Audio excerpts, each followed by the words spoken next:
We're all familiar with the brick streets that are downtown. Some love them, others hate them, but one major one is about to get an upgrade. Yeah, the Lubbock City Council recently approved a bond that, if passed, would allocate money to rebuild all of Broadway. Now, that's where we find KLBK's Grace Morris tonight. Grace, would the brick stay once it's rebuilt?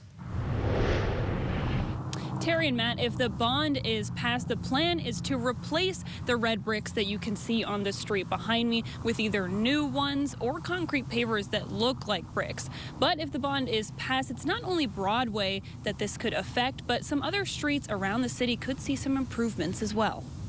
Probably long overdue. Whether it's driving on bricks,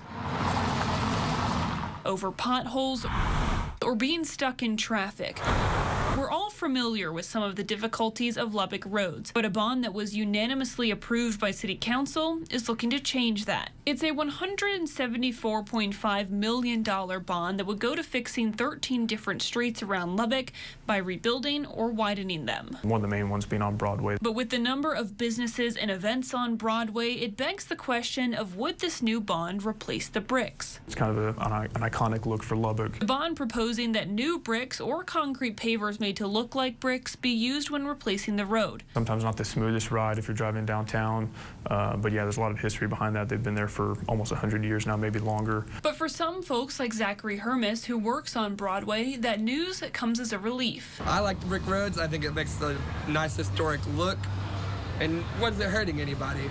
Like, I wouldn't get rid of them. This bond would be funded through a small increase in your tax rates of around 1 to 3 cents. $42 million from the bond would go to replacing all of Broadway, the other $133 million to replacing sections of 34th Street or widening sections of roads like 114th or Milwaukee. But Jacobson's saying repairs to these roads are needed to keep Lubbock's entire infrastructure strong. And so the Chamber's always advocated for anything that enhances public safety, mobility. There's a lot of geographic balance across the entire city. All corners, I think, are addressed by this proposal.